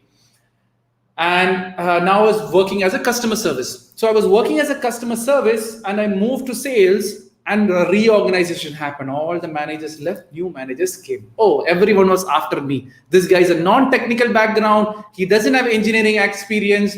We want a sales engineer in the role. Let's kick him out. They started appointing various aeronautical engineers, various mechanical engineers for this job. But no one like me knew the system than anyone else, which means I know how the HR worked, I know how the technicians work, I know how the customer support work, I know how the stores work. Basically, I've made my engineering experience helping everyone as an aeronautical engineer by working hard work on that craft. So that is how I started doing my MBA. Then they had to change the title from sales engineer and made me senior technical sales representative. Oh, all my engineer friends, how is that possible? How did you get technical next to your name? I said, work hard, my friend. You will get it. All thanks to God at the end of the day. I'm not boasting my story. I'm not sharing it to show off my story. I'm just telling you how a normal, low, or a middle-class family can make a difference if you really work hard or to make that impact into your life. Now, what happens after that? Then I came to know my actual boss who's working. He's in country. One of the customers told me, because when I was in sales, I used to go and help the customers. Because help the customers, you know the customer's job, there are chances you have vacancy in the customer's job and I can get in. That is my target. But working, my actual boss, who's right now I'm reporting to, came to and met one of my customers. The customer told me, this guy's in town. I gave him a call. Would you like to meet? You need someone in country. I got my MBA that time, so which is really perfect. And that's how I get appointed as a regional sales manager for Middle East and South Asia. And that is how my career, I'm still working there for the last 8 years. He took 1 year and 3 interviews. But at the end of the interview, I used to only tell him one thing. It's very, very simple. Sir, I've worked all my life to this long. I've done all my studies. Go and talk to any customer who I've worked with. Go and talk with any, any customer or my colleague who I worked with. If someone gives you negative feedback, don't give me the job. That's what my confidence was. He goes and talks to some ex-employee of his, and I used to help him in IT, making technical reports when I was in stores. And he gave a good feedback, and that's how I got this job right now. I obviously was given a promotion after 3 years, but I had to go to Canada for doing it. But then my mission on spreading positivity stepped in. And then I said, if I go to Canada, I can't serve India anymore, where India is actually in need of positivity. And me being an Indian, it's my mission. After you figure out your family, you figure out your life, you figure out the society, next thing is your own country, work on your country. And if the world needs me, the world would call me. So that's the reason I started giving, that that's how I started giving these sessions, right? So initially how I got into, so I have this work which is going on. I'm still working. I didn't leave that. This one, these talks which I do is completely giving back to the community only. Anyone wants any session, message me or let me know. I will come and do it completely free of charge. I would never talk about money. That is purely giving back to the community. How I got into the speaking, if you want, I can talk about that also. Let me clearly tell you that so I was enjoying as a regional sales manager. The whole world was suffering. So I said, like, I need to do something back to the world. I started writing articles for the youth. Like first article I wrote about over attachment, and mainly this all triggered because when I used to travel, I used to go to temples, churches, and dargahs, regardless of religion, to get this big answer. I never got the answer, but when I'm back to school, my supervisor said, your generation was very good. Today's generation completely lost. They have no idea. Then I said, this is not possible. Everyone had a body, mind, and heart. These things don't change. Why is the today's generation not getting it right? That is when I understood I need to do something for the youth. That is when I started writing articles on Facebook. I started putting some ads on Facebook. People came to know. Like 3 years ago, every night I used to chat with kids. I used to chat with various kids with suicide issues, the girls who got harassed by his cousins, or I literally talked to a girl who got raped also, still living. They're all living a positive. I literally had a girl, I always tell this thing, literally standing on the train track, ready to jump, somehow sees my ad and decides to chat with me, and she didn't go for the suicide yet. So why I do this session is, some people tell me also, why do you go travel all the way to India into remote places and give these sessions? My answer is very simple. Me traveling all the way to Abu Dhabi has an expense. Me staying there has an expense. But it is very less value when you compare, when you're doing the session. In that session, a girl or a boy is sitting to die tomorrow because of the frustration at home. She gets a message or he gets a message. He backs out of it. That life is much more valuable than my travel expense or my work expense or my time. So that is the reason I started doing it. So initially Facebook, started chatting. People came to know, colleges came to know, kids. Most of my sessions are arranged by people how they know me. I don't sell my services. I don't sell my pitches. And slowly, the world came to know. And I think last session I did for Alva College, and Constance came to know from there. He told, why don't you do it for St. Mary's? And now I'm in front of you people doing this session. And that is just a quick summary of my story. All I'm going to tell you is that it's possible. I have done it. I want to show that my life is an example for people how you can make a difference in this world, right? So more questions, you can ask me any questions. Students, I hope I didn't bore you. If I bored you, don't raise your hand. If I didn't bore you, raise your hand. Did I bore you or is it interesting? Raise your hand. If it's not interesting, put your hand. Oh my God, it is not interesting for everyone sitting there. Interesting or not interesting? No? Interesting. Okay, good. So all the girls have raised their hand. Boys are still thinking, oh, do I really need to raise my hand here? What will people think? Guys, ask. What you don't understand is that if you don't ask, you're just going to lose it, right? I always tell everything, the day you stop asking is the day you stop growing. So make sure you ask any questions. So you have any questions, students, or no? Yes, then raise your hand and ask anything. I give you full option. You can ask me anything from birth to death. You can talk about relationship. You can talk about, issues or whatever it is. I can go on any question from birth to death. But then if you don't have any question, you make my life easy and nothing more. Questions or no questions? Don't want the guts to ask the questions. Like most of the general questions which students ask me is either breakup issue. 70% or 60% of the girls and boys who come to me is either a love issue or a breakup issue. And I tell them how to get out of it. But if you only ask me, I'm going to answer. Right? Or you can ask me about anger management. You can ask me about literally anything. Like I don't have any limitation to the topics which I can talk about. Any doubt about life and positivity from birth to death can be asked. Any students, you have any question? No? Yes? I'm giving you a full opportunity to ask. No? Still shy? Okay. Now I'll tell you what happens here. There are many reasons why people are not asking. Right? So what can be the reasons? Let me tell you. When you stand up and ask a question, your first thing in your mind is what people are going to think about me. People are always going to think about you regardless you sit or you stand. That is the truth. I'm dead sure now the girl sitting, obviously back of your mind, one girl will be thinking about the other girl, why she's not standing. You'll be thinking, why is they not standing? The guys will think, hey, stand, man, ask. You will always want the other people to stand up and ask the question. So my question here is, if you don't ask, in future, how are you going to ask for a promotion? In future, how are you going to ask to the girl or the boy who you want to get married to? In future, if you want to get a job or if you want to get something done, you have to ask. Most of my sessions are all question answer sessions. If there is no questions, my session obviously goes downward trend, right? So the questions makes it interesting because why? My objective, as I told before, it's not to make name, it's not to make fame. Meet me once, clear all your doubts and forget me. I'm not here to make a followership or whatever it is. My main objective is to answer these questions, and that is all. So students have question or not? Or I will go to the YouTube comments questions because there's a lot of questions coming there. I want to give first opportunity to you people to ask. If there's nothing, then I go to the question session.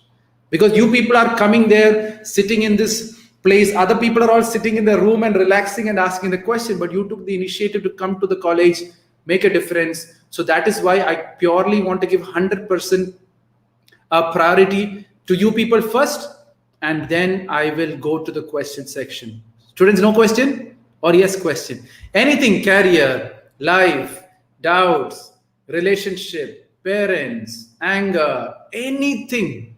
Because you're coming here sitting on my show for almost 1 hour, I'm obliged.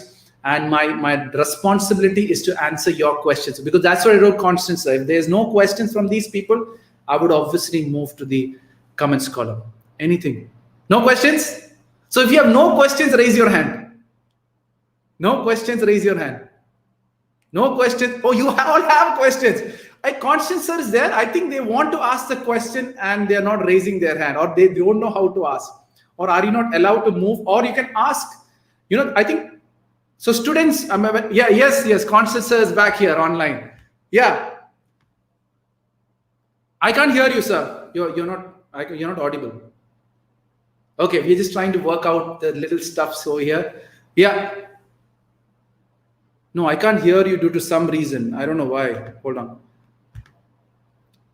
I don't think so. I can't hear him. Sir, I don't think I can hear you due to some reason. Students, I've muted them. Students, you want to ask any question? Just shout and ask. I will hear. Now I've put you on. I'm going to corner you because my main objective is if one person will stand up and ask, my job is done. That person will have the confidence. Why are you not standing and asking? There is many reasons.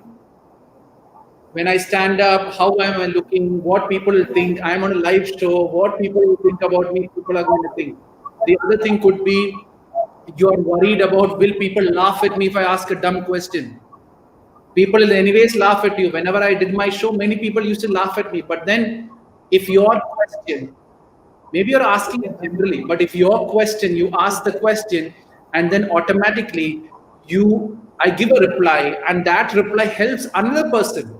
What you don't understand is that when you ask a question, it is not you asking the question, you are asking on the behalf of someone. And when you ask that question, they get the answer. You save that life also. So see the bigger picture. Questions or no question? I go into the YouTube and Facebook. I think Constance sir has messaged me something. I will comment. Okay. So yeah, so I think Constance sir is going to comment your questions. I really don't know what's the protocol there. I'm staying here all alone, so I can do whichever you want, right? Yes, Constance sir, you can just ask them randomly, whichever questions they have, they can ask me and put me on the comments column, and I will our private chat and I will comment to it, right? And give me some time to come back to the questions. Yes, I got a private chat. They feel shy. So, okay. So that is the question. They're not standing up. Now, why do you feel shy? You're obviously focusing on not you. You're focusing on the other people, or you're focusing on what other people is going to think. I told you from day one. Now, what all you're thinking about me, if I start considering that, I'm telling you, I'll be demotivated. But I'm not even thinking. I had sessions where there is 800 students. I can literally see in my eyes one guy is sleeping there. But I still talk because maybe he had a fight with his mother, father in the night, or his wife or girlfriend or whatever it is. He's sitting there with all the problem. Let him sleep peacefully. You have to see it from that point of view. Now, why do you feel shy? Somewhere around, you are conscious about your surrounding. I'll tell you something.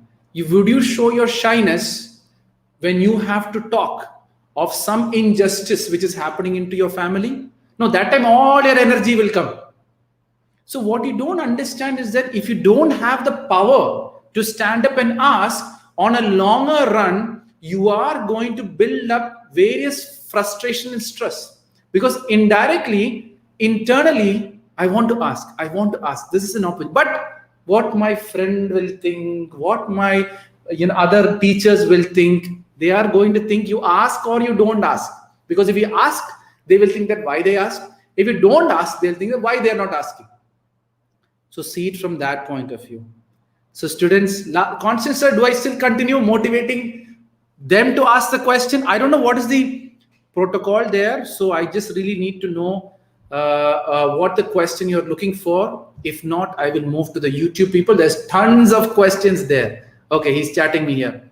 No protocols. Okay. So students, you can ask me anything. I don't want to waste time. I don't want to utilize, because for me, my objective is whatever questions people ask, I'm obliged to answer, and I will answer, and can be anything. So is there, okay, let me do it this way. Is there anyone who wants to ask a question and is feeling shy to ask a question? Can you raise your hand? Shy to ask a question? They won't move their hand also. See, now why? Why you're not moving the hand? See, what you don't see, I have no problem. You don't ask me or whichever way. If you don't ask, life is going to teach you in a different way, in a harder way, or whatever way it is. So I can still give you an opportunity. Okay, there's two boys standing. He's coming to ask, or they're leaving or going and leaving the room and going. I think they're leaving the room and going. Okay, that is cool. So that is very interesting. So, are they coming to ask the question? No. So students, you're not asking. You have decided. Can go to YouTube chat. Okay, Constance says that go ahead with a YouTube chat and start answering. Feedback link. Constance sir, I think everyone is asking for a feedback link. If you want, there is a feedback for my page. If we want, I can share that.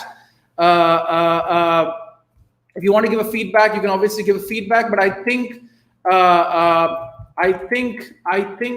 Constance sir would give a feedback along with your certificates, if I'm not mistaken. But then if you still want to give a feedback, I can give you a feedback session also, right? So yeah, thank you everyone. And so let me go on to the serious stuff and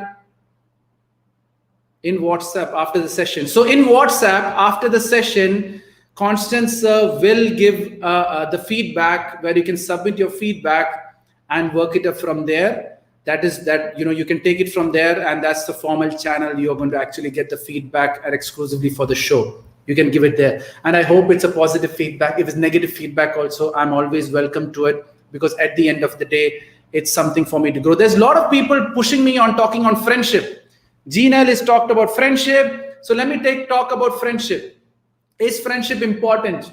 From my point, friendship is when two people come together and have a mutual benefit. Mutual benefit means two people are coming, they both come together, and they both mutually have to grow. Mutually have to grow is what you need to do. Is there should, if you want, I think people are still setting a link. This is my link for testimonials. If you want to submit it, you can obviously, oh, it's coming through St. Mary's? No. It's coming from me. Sorry. I think I bumped it from St. Mary's. Okay, no issues. So yeah, so that's that. So my question here is back to friendship. How important is friendship? Let me clarify that. What you need to do is very, very simple. Wait a second. Let me just clarify this thing. Many people are saying that on the comments column. Feedback link is also a source of stress. For me, feedback is never a stress. So now there is a question is, Subhash is asking, is feedback a stress? No, there's never a feedback. But I never expected people would ask me a feedback. So that is the reason I got stressful. But then if I would have planned in advance with Constance that this feedback would be required, this stress wouldn't happen. So next show, what I'm going to do, be much more planned to have those feedback things on told. Now let's go back to the friendship part. Many people are asking on friendship. For me, friendship is when two people come together and they have mutual benefit. Mutual benefit means when both the parties will grow. Because if both the parties don't grow, you're asking for a problem, right? That is point number one. Second thing, what you have to understand here is that is on a longer perspective, you tend to build up a relationship. Now, next question you'll ask me, do I help my friend when he's in a problem or she's in a problem? Yes, help your friend okay, Constance sir is telling, please talk about stage fear. So after this friendship talk, I will talk about stage fear and why it happens and how it happens, how to remove it. So thanks to our Constance sir for giving the feedbacks on your students who's sitting there. So back to schools, friends. So what happens is so friends is mutual benefit. If your friend wants help, you help the friend once, twice, and thrice, and then step out of it. Because what happens is that when you're helping, you think you are here, and your friend is here. You're using your hand to pick up a friend, What happens to your hand? It will get tired with time. And then he pulls you down, you both become good friends. So if you want growth, you have to be very selective for your friends and look into your friends, right?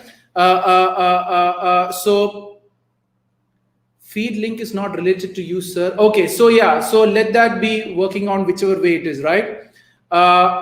Yeah. Guys, I get a lot of messages on the feedback.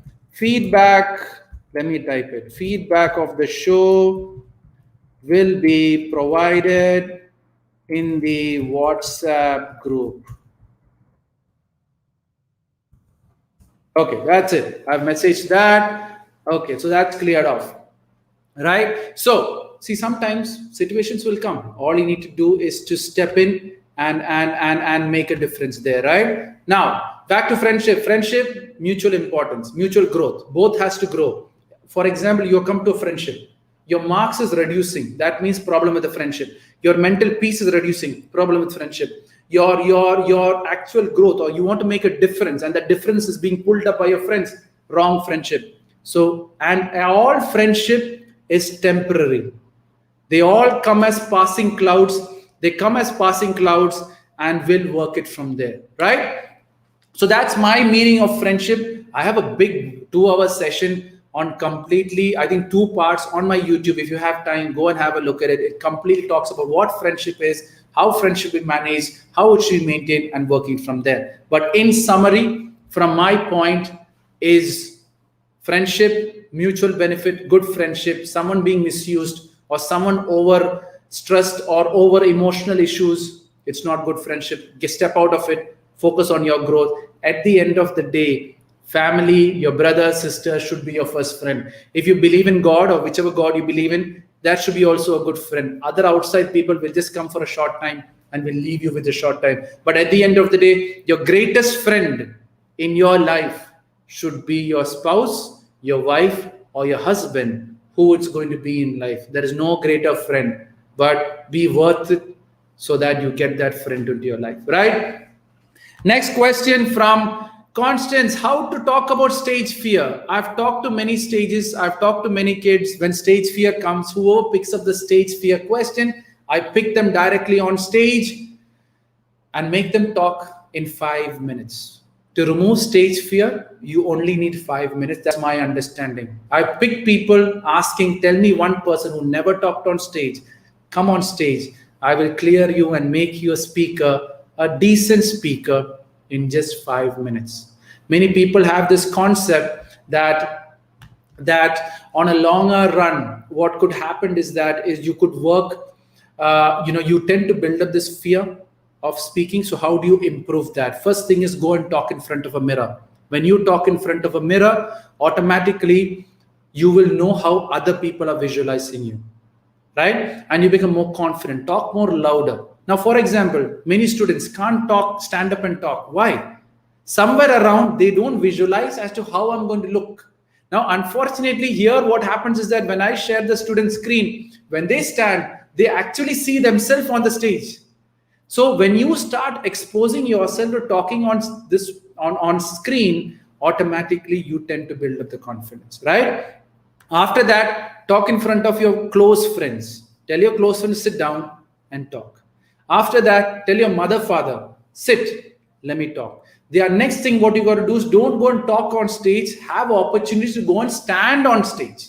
When your teacher is coming for a session, before that, what you do is that when your teachers are coming onto the classroom, few days before, or few hours, not few days before, few minutes before, go and stand where the teacher is. Now you can see the student setting, right? You can see the student setting. So there's 3 girls sitting in the front. When you have opportunity, go and stand in front of that 3 people and just stand there and look. Because when you start looking, you become much more comfortable. You become much more, you feel it better, right? And the other thing is, once you start seeing the stage, once you start sitting on the stage, once you just don't talk, talking later stage, expose. Now you have a big stage and there's a big crowd. See from the sides, the crowd, expose. Or go and fix the stage somewhere. Look at the crowd, expose. When your teachers are not coming, expose. Stage time. And then when you have to talk about your life first. Because when you start talking about your life, you're very comfortable in talking, right? When I tell you, go on stage, tell your name, easily anyone can tell their name. But when you go and talk about something about St. Mary's, then obviously it will be difficult. So that is how you go to practice it. At the end of the day, if you don't get on stage, you're never ever going to get that experience, right? Now, further on, what you can do is that, again, my YouTube video, all my YouTube videos, which I tell people, is all related to each question which each student have asked from various colleges, and I've shared it. There's 2 videos on public speaking where you can have a look at it, where I bring a girl on stage, make her talk in just 5 minutes. So don't fear so much of public speaking. That is much more bigger than that, right? Okay, next question is, I think Constance sir is asking me how to build up confidence. Again, related to something like that and to the same topic. When you say talk about confidence, you have self-confidence and general confidence. Self-confidence is when you know your strength and when you know what your weaknesses are. Automatically, by holding on to the strength, you build up confidence. The other reason why your confidence is dropping is because you're comparing yourself, or you're comparing your life with someone else, and you think that they are better. My life is bad. Your confidence drop. Now, for example, why are students not asking the questions, right? Why? You can say it's confidence, but here is that what I've understood is, when I told whoever have one raise the hand, I saw every one of you looking left and right. Is someone raising? Then I will raise. Is somebody? Then I will raise. You want someone to take the first step and then raise your hand. But what happens is that you don't understand. Whoever raises their hand first gets the opportunity. Sometimes whoever doesn't raise the hand second might not get the opportunity. So what you don't understand is you might lose a lot in the process.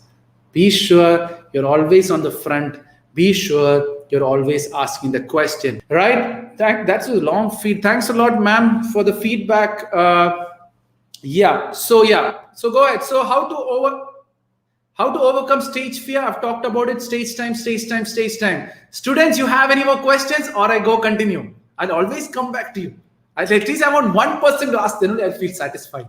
Yeah, there you go. That's the man. Yeah, what is your question? Hold on.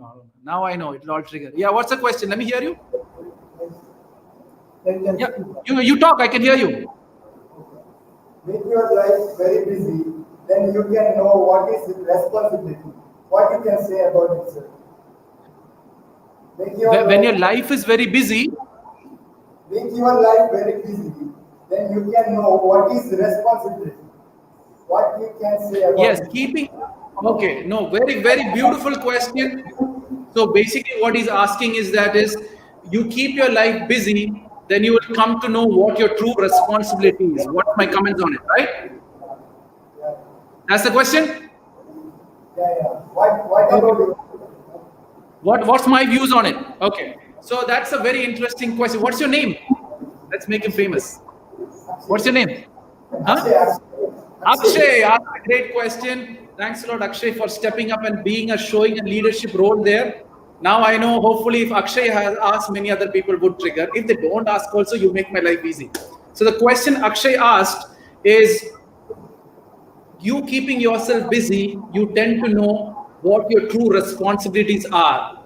I wouldn't do or believe it or make it say it's 100%, because what can happen here is sometimes people become too busy to run away from the responsibility, right? Most of the world, what they're doing right now is, I'm busy, so that I don't have to get responsible for that. So many people tend to fake busyness.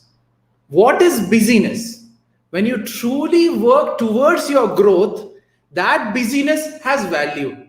But then, if you just sit in your office, just want to talk to your friends, do a little bit of work, again talk to your friends, do a little bit of work, you forgetting your family and saying that I have bigger responsibility, which is work, then you got to question yourself if I am really busy for the right purpose or running away from responsibility. Right now, most of the people are running away, being busy from the responsibilities. For example, parents, right? When the kid is born, first thing they will find, oh, I'm too busy. You find a maid to take care, or you hand it over to your grandmother and you do that, right? If you notice it, I'm busy, I'm working, I have this thing to do. And half the evening time they watch TV or watch the TV series and work it from there.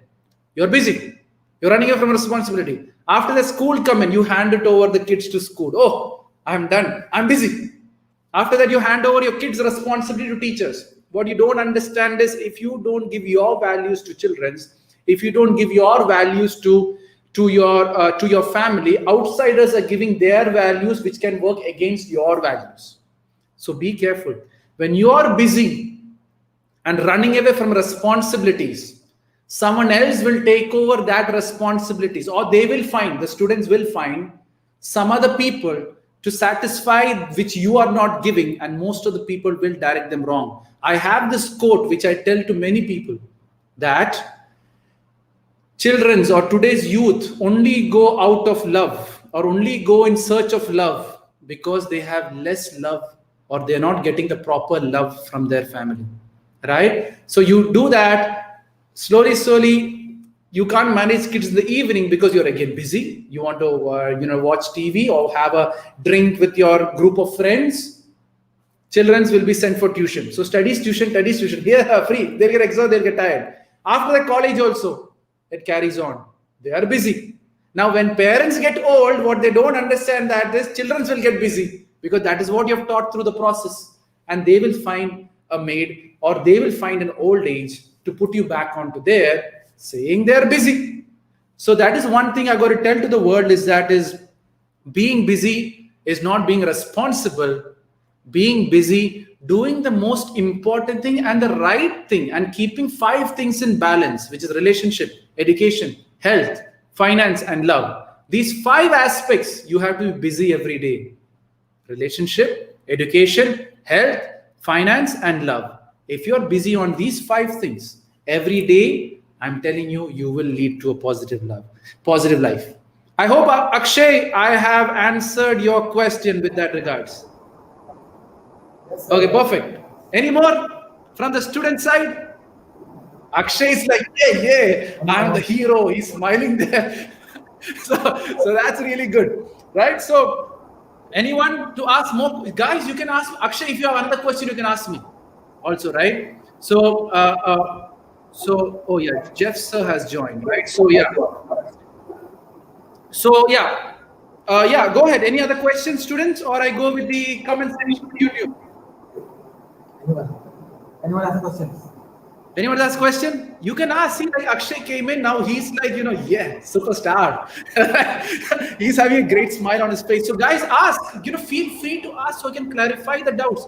Because what has happened is that parents, teachers, surroundings have brought a lot of doubts onto your head. Social medias have created more from that, right? So wait a second. 1 second. That small Premnath is not online. Def is added. Okay, just chatting with, we have to have some chatting going on parallel. So students, questions or move to, there is someone from St. Mary's itself asking the question. Praveen Kumar, what about infatuation? Okay, now he's coming to the love topic and infatuation topic. Okay, what I will do is, we are slowly getting on to time. Let me see how much time do I have left. I've sent a message to Constance, right? I'll quickly answer this question because it's easy for me to answer. What makes a man's life perfect? There is nothing called a perfect life. All you can tell you is you are constantly working on your growth, and whoever's working on their growth is living a perfect life. See it from that point of view. Am I growing in the 5 aspects: relationship, education, health, finance, and love? Am I growing in these 5 aspects every day? Compare yourself yesterday to today, last week to this week, last month to this month, last year to this month. If you are growing, you are living a perfect life. Perfection is easy to achieve, but don't try to be the perfect person, which is a standard which is created by people or the society or the surroundings, right? So now quickly, I'll answer the questions. On the YouTube, students, you don't have any questions? Last try, last chance. Da-da-da-da. No? Yes? No? Yes? No? Yes? Anyways, Akshay, thanks a lot for keeping my my session alive, for asking the question. Because, it's a small crowd, right? When you go around 800 students, it's a different crowd again, right? So students, I won't come back to you asking any more questions. Now I'm going to go full-fledged on YouTube. Anyone has any last questions? Don't tell me I never gave you a chance, right? It shouldn't be that way.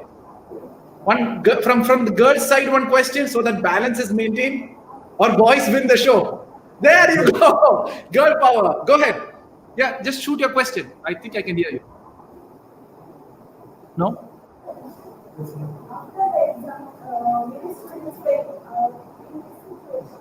Oh, I can't hear. After exams?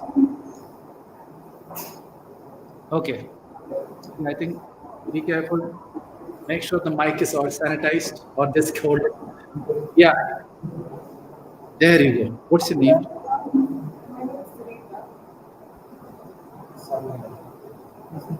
I can't hear the question. After the result, many students commit suicide, like they are failed in exams. What is the message to students? Okay, very good. So I think I got the question right. After exams, when they don't get a certain marks, the kids tend to suicide. Why? Is that the question? Yes, sir. Okay, perfect. That is a very beautiful question. So after exams, many people build up pressure. Many people have various issues, and the kids suicide. Why this happens? How do you prevent it? Etc. Etc. Etc. Goes on. Did I talk? Yes, I've talked to a couple of students who were in that case, and they decided not to. Right. So let me go quickly why it happens. Now, I'll tell you about suicide first. Why suicide happens. If you really look at it from my point, suicide is a high level of depression. For me, depression doesn't exist. That's a different thing. Let me make suicide very simple for you. Suicide is like holding on to fire. You're holding on to fire. You're watching that fire. And you're saying that, oh, the fire looks very, very, very, very, very cool. Then you say, oh, I like the orange. Fire is burning your hand. But you're still going, oh, the fire is very, very cool. It's burning your hand. Slowly, you're not leaving the fire. You're holding it from your eyes. I want this fire in my hand. So you hold it. And then it goes onto your head. That is when you tend to say that I'm depressed. That is that, I tend to say that you're slowly, feeling the pressure of the fire. Because when your body hurts, your mind is going to hurt also. And then slowly, you start thinking, overthinking, free time, you think about the fire, why the fire is hurting me, why the fire is hurting. It is hurting you, leave it. No, why the fire is hurting me? Why the fire is hurting me? Leave the fire. No. I like the orange color. I like the movement. Slowly, you will be frustrated. Oh, fire. Slowly, it goes, mind tries to control over the heart.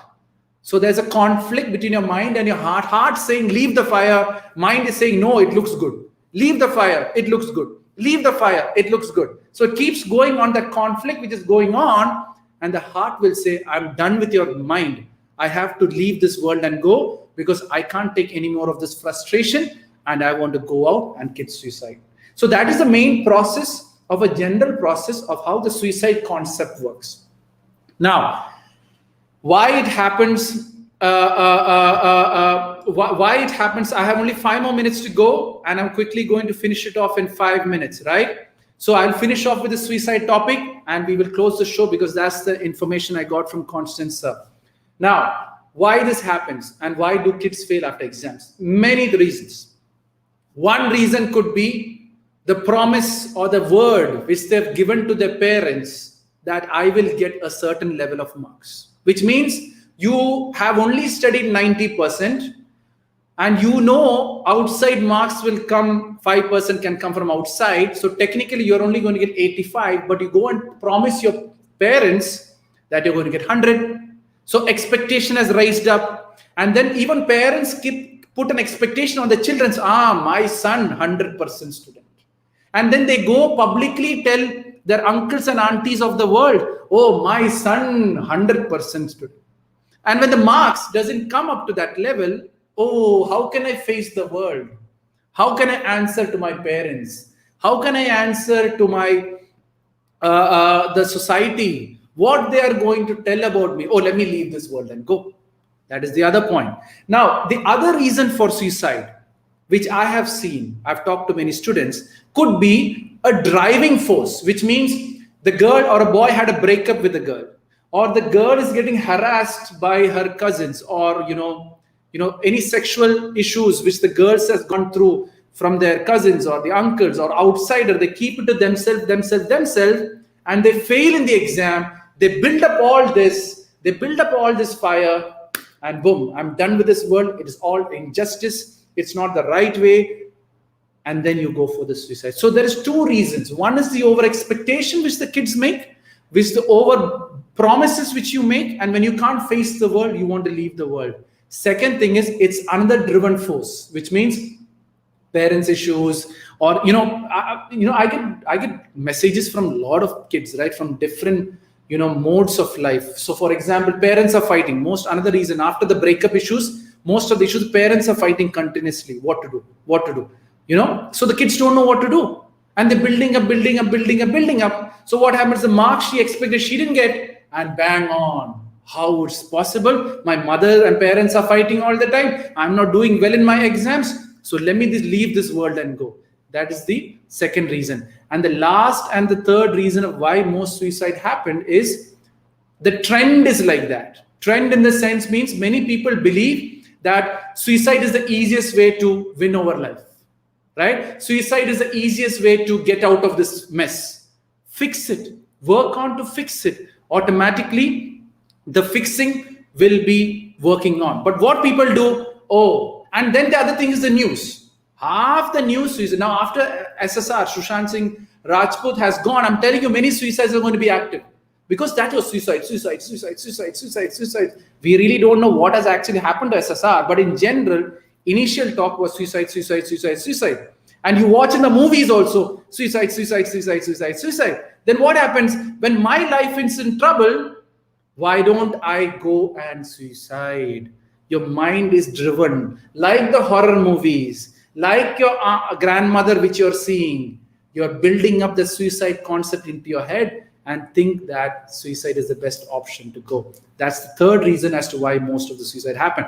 The last thing is a general personal driven, which is, I'm not worth for the world.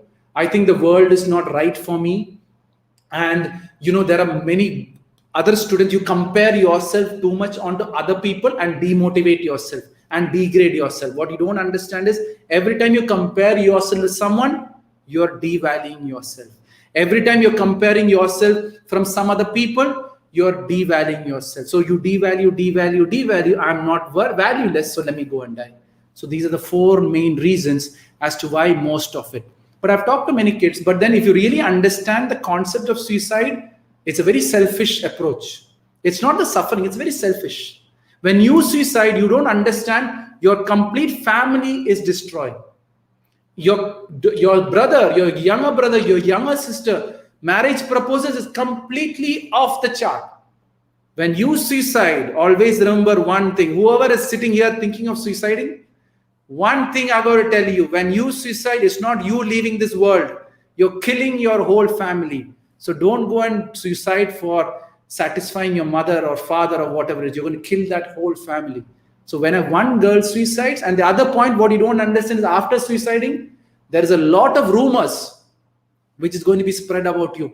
And most of them will be negative. Right? So make sure you don't get it into it. Okay, problems come. Now, the other reason why suicide happened is people can't hear no. Because now you have have 1 more minute to go and I'm going to finish it, right? People can't say no. So what happens there is parents are giving, because 1 child or 2 child family, they give. Suddenly a boy comes, I can't give you. Oh, all this while I'm getting, suddenly this boy is not giving. How it is fair? Okay, I am not useless. I'm not worth it, and you leave this world. 5 reasons of suicide. I hope I've answered the questions in the best possible way. There is lots of questions on the YouTube, guys. Sorry. Maybe next time. Hopefully, if a session happens, I will take it. So I will hand it over to the concerned people who has been organizing this show. I would like to thank all the 200 to 250 people who have been part of the show. Spend your precious time with the St. Mary's College students and their team and myself. I hope you have learned a lot. And if you have learned anything, make sure you share it to the world in my name or your name. If you liked any quote which I told, make a quote, put your name underneath and spread it to the world. Let the positivity spread. That is just my small mission which I have towards my duty towards the society. It is a pleasure. I will hand it over to Constance to take over, or Jeff, whoever it is, to take it from there. Constance, your voice is not there. I don't know why, what happened. Due to some reason, I can't hear you. Either your mic is not connected, or speak up. Or Jeff, you can speak up. Yes, Jeff is. Hello. I think Constance, due to some way, sound is not coming through. Yeah, something is wrong with Jeff's voice. I'm sorry, Constance's voice. Yeah. It's okay. I think. No, it's fine. Constance, you can just speak up. No. Hello? Yeah, now you're good. Now you're good. Go ahead.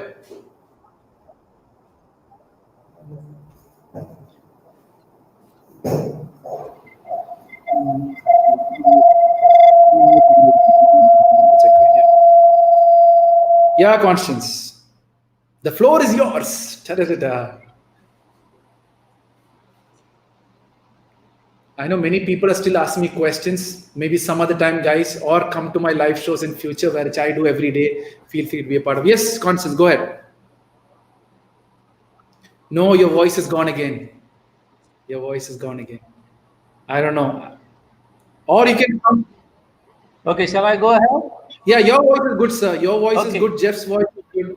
Yeah, okay. The next item in the show is a presidential remarks. I'm supposed to talk about a few things. I will go ahead with that since Constance sir has some issues with the voice.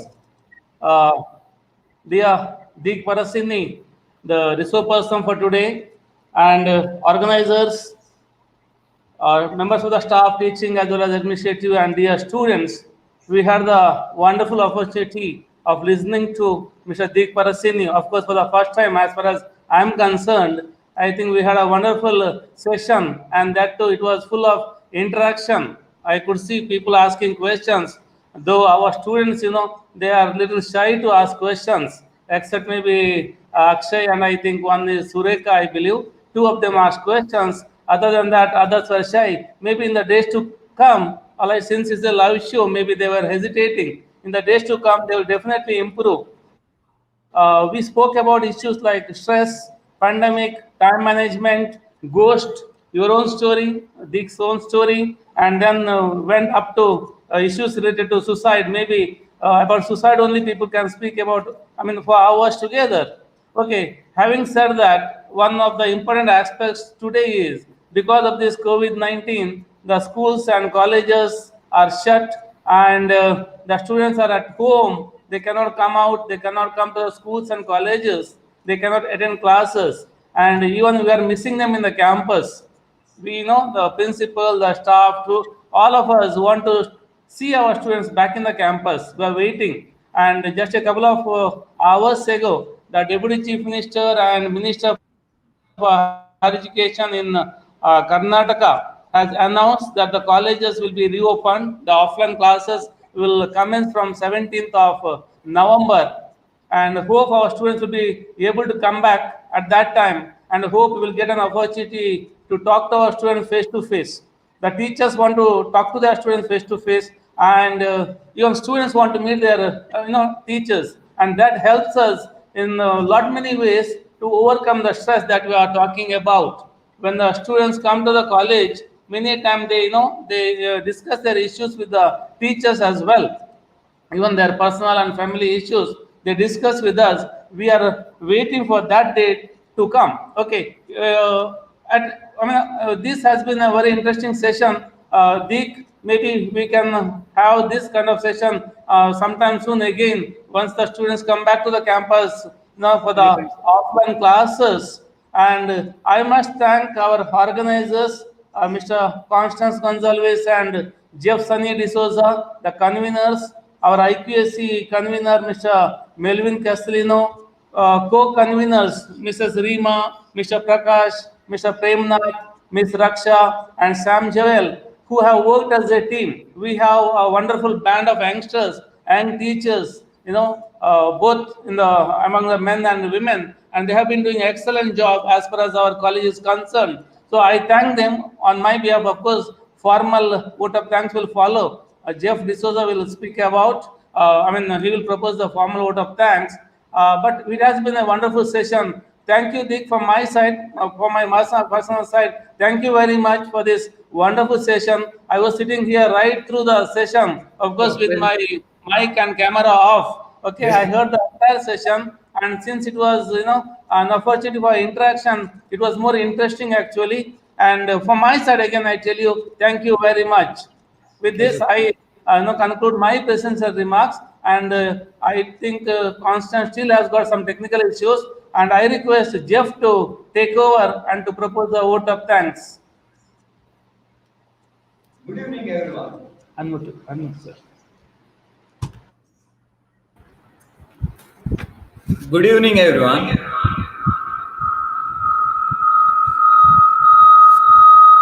I think, Jeff, there's someone else playing something else on the other side. Okay. Good evening, everyone. As the sun dawns in the morning, have to dusk in the evening. It is the nature law to generate new day and night. For everything, as there is an beginning, as there is an end. As we are at the end of the program, I would like to take opportunity to propose vote of thanks.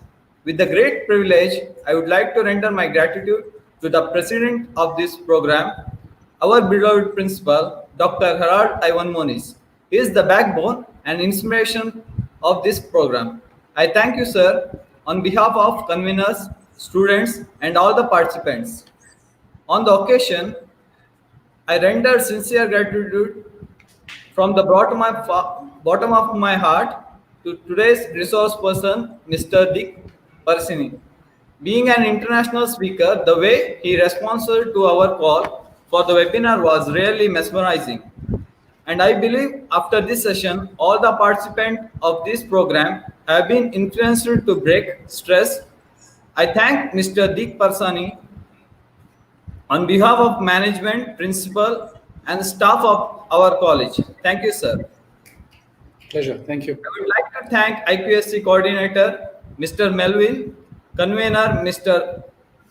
Constance, NSS officer, Mr. Premnath, and Ms. Raksha, Rovers and Rangers officer, Mr. Prakash, and Mr. Samuel for the technical assistant in making this event great success. Last but not the least, I would like to thank all the participants without whom the program couldn't be possible. With this, I conclude my vote of thanks. Thank you very much. Constance, you want to try yours, or let's just? No, I think his mic is gone. No.